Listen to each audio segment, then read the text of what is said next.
Vega Jewelers, a luxury bridal jewelry exhibition and sale 22nd and 23rd November, Fortune Kansas Hotel, Tata Nagar, Tirupati. ఇంత వయసు వచ్చినా కానీ ఇంత stubborn lady, ఇంత iron lady ఉన్నది ఉన్నట్లుగా మాట్లాడతారు. నాకు అది ఇష్టం అండి. ఉమ్, ఉన్నది ఉన్నట్టుగా మాట్లాడాలి. నేను ఎవ్వరి మీద ఆధారపడలేదు. అది కూడా మెయిన్. నేను నీ మీద ఆధారపడ్డానని అనుకోవద్దయ్యా. నా వల్ల అవుతుంది. నేను గుళ్ళో కూర్చొని భిక్షం ఎత్తి కూడా తినగలను. నాకు ఆ గట్స్ ఇచ్చాడు భగవంతుడు. కానీ అదే భగవంతుడు నన్ను ఆ స్టేజ్కి వదలరు. అది నాకు బాగా తెలుసు. బట్ ఉన్నది ఉన్నట్టు మాట్లాడతారు కదా. ఇండస్ట్రీలోనేమో లేనిది ఉన్నట్టుగా మాట్లాడాలి, ఉన్నది లేనట్టుగా మాట్లాడాలి. బట్ అది అనుకునే దానివల్ల మీకు ఇబ్బందులు వచ్చి ఉంటాయి కదా చాలా చాలా చోట్ల. నేను ఎక్కడ, మీరు ఫస్ట్ టైం కదా వచ్చేది, ఇక్కడే కాదు మామూలుగా ఇంటర్వ్యూలు నేను ఎక్కడ ఇచ్చాను. నా ఇంటర్వ్యూలన్నీ మీకు పంపిస్తాను చూడండి. రియల్ లైఫ్ లో నేను అంటుంది ఇక్కడ. అది ఎదుర్కోవాల్సి వస్తుంది కదండి, ఎదుర్కోవాల్సి వస్తుంది కదా. కొన్ని చెప్పకుండా మానేస్తే మంచిది అనుకుంటాను. కొన్ని చెప్పి అబద్ధాలు చెప్తున్నామని నన్ను కోసేస్తుంది నా మనసు. ఓకే, అందుకనేసి అబద్ధాలు చెప్పలేను నేను అనుకోవచ్చు. చాలా మంది చెప్తుంటారు కదా ఇంటర్వ్యూలు అంటే, మీరు వినే ఉంటారు ఎన్నో. వాళ్ళకి తోచిన వాళ్ళు చెప్పారు, నాకు తోచిన నేను చెప్పాను అంటే. చాలానే చూసుంటారు కదా మీరు కూడా. ప్రతి ఇంటర్వ్యూ చూసినప్పుడల్లా నేను దీంట్లో ఎంత అబద్ధం, దీంట్లో ఎంత నిజం, దీంట్లో ఎంత బాధ, ఎంత అనుభవం అని బాగా తేలిపోతుంది. చూసారు కదా ఇండస్ట్రీని వడకట్టి.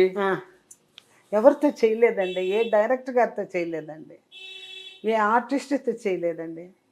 నాతోటి ఆర్టిస్టులు అందరూ దాదాపు చనిపోయారు.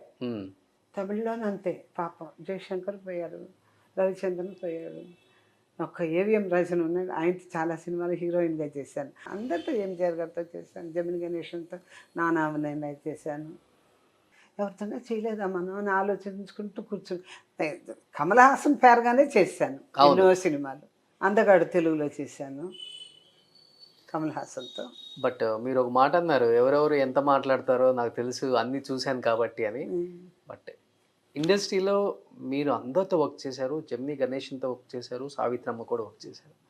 సావిత్రమ్మ జీవితాన్ని కూడా దగ్గరగా చెన్నైలో అందరూ చూసిన వాళ్ళు ఇక్కడ.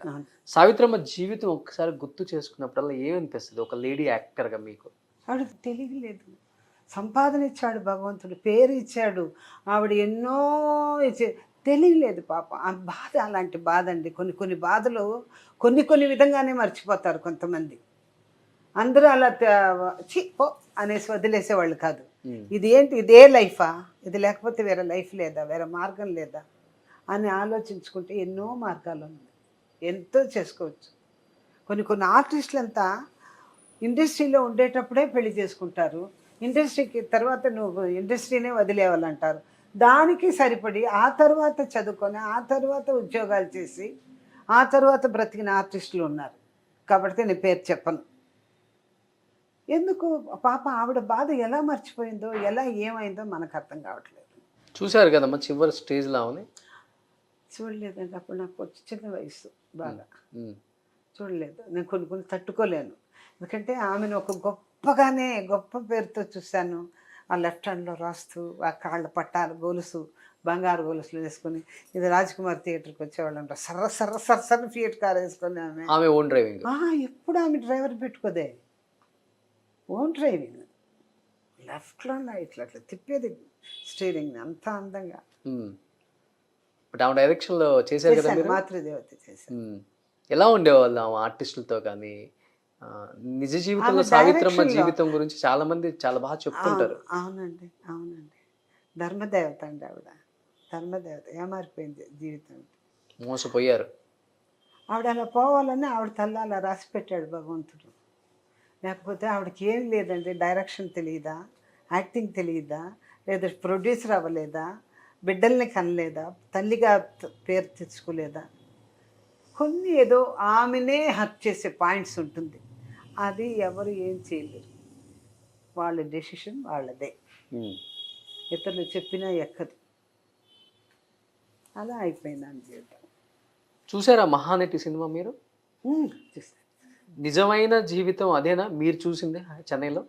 దాంట్లో చూపించింది యాజ్ ఇట్ ఈస్గా అంతే ఉందా? నాకు అంత వయసు లేదండి అప్పుడు, అంత తెలియదు. అంటే మీరు చూసి వినుంటారు కదా? విన్న వరకే కానీ చూసి పర్సనల్గా ఏది నాకు తెలియదు. పర్సనల్గా ఆమె చూసింది ఒకే ఒక మాతృదేవత డైరెక్షన్లో. మళ్ళీ తెలుగులో ఏదో ఒక 2 సినిమాలు కలిసి చేసాం. అప్పటికే ఆమెకి మన స్వాధీనం లేదు పాపం. వీక్ అయిపోయి ఉన్నారు, చాలా వీక్ అయిపోయి ఉన్నారు. నడలేక కూర్చోలేక ఇక డబ్బుల కోసం వచ్చి యాక్ట్ చేసినట్టు కనపడింది. అవును, లాస్ట్ స్టేజ్లో ఆమె డబ్బుల కోసం పనిచేశారు. పనిచేశారు. ఆ స్టేజ్లో చూశాను, డైరెక్షన్ స్టేజ్లో చూశాను ఆమె. అంత చూశారు కదా ఆమె. లైఫ్ గురించి ఏం చెప్పారు మీకు? ఆమె డైరెక్షన్లో కూడా వర్క్ చేశారు. ఆమె ఆలోచించలేదండి. ఈ స్థితికి వస్తాను, అది వచ్చేస్తుందని ఆమె ఆలోచించలేదు. ఆవిడే మాకందరికి ఉపమానం అయ్యారు. ఓ, ఒక ఆర్టిస్ట్ ఈ లెవెల్కి వెళ్ళి ఈ లెవెల్కి అయిపోతారా? ఇంత మంచి ఆర్టిస్టు ఆవిడ. కనీసం ఒక స్కూల్ పెట్టుకున్న ఆవిడ జీవితం ఎంతో బాగుపోయేది. యాక్టింగ్ చెప్తున్నానని చెప్తాను. ఆశ్చర్యం అనిపించింది నాకు. ఆవిడే మాకందరికీ ఉపమానం. ఏమారేక మీదట ఏ ఆర్టిస్టులు ఏమారిపోరు, తెలివి లేకుండా నడుచుకోరు. సుమన్ టీవీలో మీ పర్సనల్ అండ్ బిజినెస్ ప్రమోషన్స్ కోసం కింది నెంబర్కి కాంటాక్ట్ చేయండి.